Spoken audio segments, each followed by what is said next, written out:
Good afternoon, everyone. I'm Rear Admiral John Mauger. I'm the commander of the 1st Coast Guard District here in Boston, Massachusetts.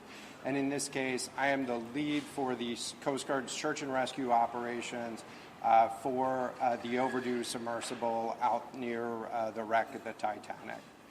Yesterday afternoon, we were notified by the operator of the submersible vessel that it was overdue, and it had 5 persons on board the submersible. So we're working very closely at this point to make sure that we're doing everything that we can do to locate the submersible and rescue those on board. Our thoughts are with the crew members and the families of those on board the submersible at this time, and we are doing everything that we can do to make sure that we can locate and rescue those on board. So after receiving the call, we reached out to the vessel Polar Prince and began a surface search looking for the submersible. At the same time, we launched a C-130 aircraft to conduct an aerial search, both visual and radar, of the scene. We've subsequently coordinated with the Canadian Coast Guard and Canadian Armed Forces to deploy additional assets to the scene. The Canadians have had a C-130 aircraft searching as well, in addition to also having a P-8 submarine search aircraft deploy as well, and put sonar buoys in the water in attempt to listen. The location of the search is approximately 900 miles east of Cape Cod in a water depth of roughly 13,000 feet.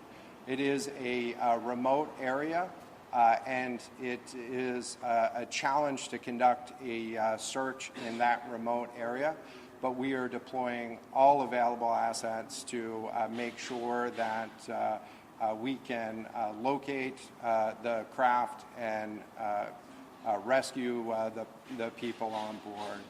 Going into this evening, we will continue to fly aircraft and move additional vessels into the area. In this remote part of our search and rescue responsibility, oftentimes we rely on commercial operators to be the first vessels on scene, and so we've been in touch with additional commercial vessels that are operating in the area, as well as initiating the movement of additional Canadian Coast Guard assets and U.S. Coast Guard surface asset into the area over the course of the next couple of days. Adding to the complexity of this case is the fact that this was a submersible vessel, and so we need to make sure that we're looking both on the surface for the vessel if it had surfaced back to the water, but had somehow lost communications with the vessel, and that's what the aircraft and the surface search vessel is allowing us to do right now. But we're also having to search in the water column, and we're doing that right now with the use of sonar buoys and sonar on the ship that's out there to listen for any sounds that we can detect in the water column. Over the course of the next couple days, we anticipate adding additional capability to conduct additional search in the water as those commercial assets arrive on scene.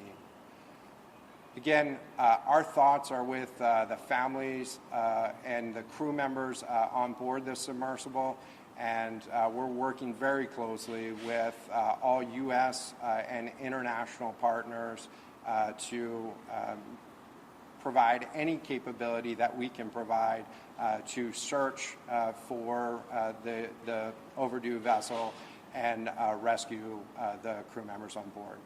At this point, we'll take questions. There were reports that the submarine may be trapped in the wreckage of the Titanic. Is this even possible? If that were the case, how much oxygen would these people on board have? So in terms of locating the overdue submersible, we have to make sure that we're looking on both the surface using aerial and surface vessels, but then expanding into underwater search as well. Right now our capability is limited to sonar buoys and listening for sounds, but we're working very hard to increase the capability. We understand from the operator of the vessel that the vessel was designed with a 96-hour sustainment capability if there was an emergency on board. And so we're using that time, making the best use of every moment of that time to locate the vessel. Sir, can you talk about who was on board exactly, and is there somebody named Hamish Harding, a British explorer, who confirmed that he's on board some family has been posting about it? At this point, I'm not in a position to confirm the identity of anybody on board the vessel. Out of respect for the families, we're going through the notification process, and more updates will be forthcoming. Sorry, I may be jumping to something here, but it seems like if that vessel is indeed sitting on the bottom in a 96-hour window to reach it, that this is a race to get some sort of rescue vehicle down to it. Am I correct about that? That's absolutely part of the overall planning for this search case. Right now we're focused on locating the vessel, but at the same time, if we find this vessel in the water, then we will have to effect some sort of rescue. We're coordinating, reaching out to different partners within the U.S. Navy, within the Canadian Armed Forces, and within private industry to understand what underwater rescue capability might be available. Are there any vessels on the way there that could do that? You could get down there? So at this moment, we're focused on the search and understanding the capabilities of the vessels that are deploying to the scene. And can your sonar measure as deep as 13,000 feet? So the sonar capabilities within the sonar buoys and within the hull of the commercial vessel that is out there operating on site, those aren't Coast Guard sonars, they are capable of listening to a depth of 13,000 feet, as I understand it. On some of the numbers here, you mentioned that there were 96 hours of oxygen. How much of the 96 hours do you believe may be saved if they are submerged? And also, what is the square mileage of your search right now? So in terms of the square mileage of the search, I don't have that number right at this moment, but it includes both a surface area that we're looking at and a subsurface area. And so we'll get you the exact number for the square mileage of the search. In terms of the hours, we understood that was 96 hours of rescue or emergency capability from the operator, and so we anticipate that there's somewhere between 70 to the full 96 hours available at this point. Do you believe that this sub could be in a location near the Titanic? And if so, what are some of the challenges with sonar and a debris field that the Titanic had to face? So it's certainly the purpose of the submarine was to, as I understand, the purpose of the submersible was to provide opportunity to visit the wreck site and explore the wreck site. So that's a possibility. Again, right now our focus is getting on as much capability into the area as we can and understanding that full capability of those assets that are being deployed. Our aerial assets that are being deployed have the capability to do both visual and radar searches, and the Canadians' asset had the ability to drop sonar buoys and listen, and so we're using all that information to improve our search capability. And if it is a case that it's on the ocean, what does that look like as far as retrieving it, safety challenges, etc.? So we're working through that right now, but what we're really focused on at the moment is really locating the vessel, which could either be in the surface or subsurface. And so we're bringing in technical expertise to understand both the dynamics of underwater search and underwater rescue operations. Hi there. There'll be a lot of families watching this, and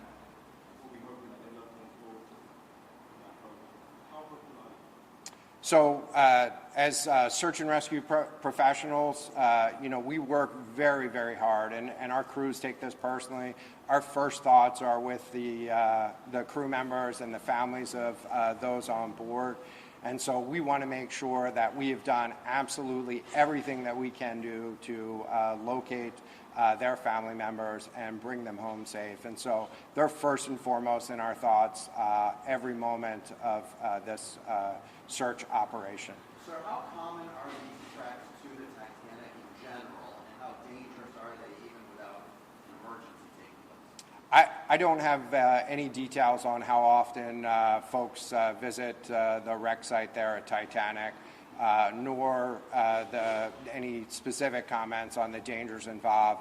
Certainly, every time ships go to sea, they encounter hazards and dangers, and so having properly prepared vessels, properly prepared crew members, and making sure that you practice emergency procedures, good practical advice for anybody that goes to sea. What's happening specifically with the families of those people involved right now? Are you in contact with them? Is there a staging area for them? What's happening? So at this point, I'm not going to discuss any information about the families and communications with the families, and so we'll provide that with future updates. Any idea on the number of personnel searching? Is it dozens, hundreds? So the Coast Guard has two C-130 aircraft. In addition to the command team that's working here, we have two C-130 aircraft deployed. The Canadians have a C-130 aircraft and a P-8 aircraft. We also have access to and will launch this evening a C-130 aircraft from the New York National Guard to make sure that we have sufficient air assets up there. On the surface, we have the commercial operator that's been on site, and we're bringing additional surface search assets into play, which will also bring in some subsurface search capability. Sir, of the 5 Last people question, on board, please. How many are company employees, and how many are people who are paid to be on? I understand from the operator that there was one pilot or submersible commander or operator on board, and that there were 4 mission specialists on board is the term that the operator uses for them. So five total. You have to ask the operator what that means. What we're focused on is finding those 5 people. Thank you very much for your time. Thank you for coming today. This does conclude this portion of the briefing. I can stay behind just to take any other questions down, and we can get back to you at a later time, and we'll be able to connect directly with you. I know you had the question about the square mileage area. Do you have a card with you? Okay. Were there any other additional questions? Yeah.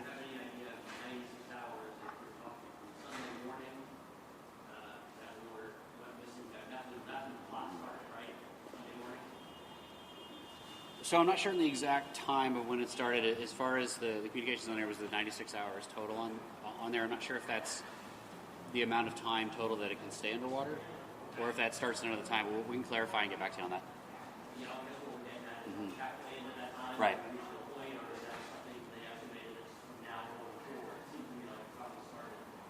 Right. When did that clock start for the 96 hours? Sir, it's a very specific question. Yeah. Do you know if this submersible had anything that would allow it to, say, float to the surface under the emergency? I don't know. What is the earliest time? Yeah, no, we don't have any information on the specifics of how the submersible is set up for any kind of emergency. As far as we know, we don't have any of that. We don't know that yet. We do know that the aircraft that we have on scene that are searched in area can search a large area within that period of time over assets. So if they're on the surface, we'd be able to see them with the crews. Sir, do you know if the mission specialists, the people who may have made on this submersible, had any training to prepare them in the event of something like that happening? You mean for the persons on the submarine itself? I don't know. I don't know what the experience level of that was. Is there any sense at all whether the vessel's been damaged in any way as I gather? No, we don't have any indication, anything like that. It's only just that the communication had been lost.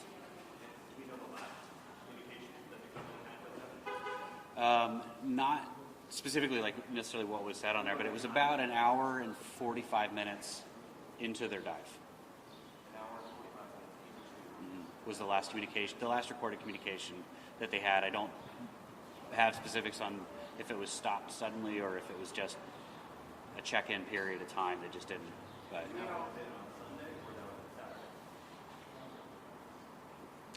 believe that was Sunday. I think the dive started on Sunday. I believe.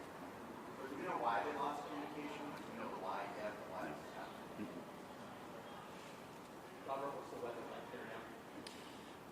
I believe seas right now are 3 to 6 feet with low visibility with fog. It is Not with high seas, but low visibility. 3 to 6 foot seas, yeah.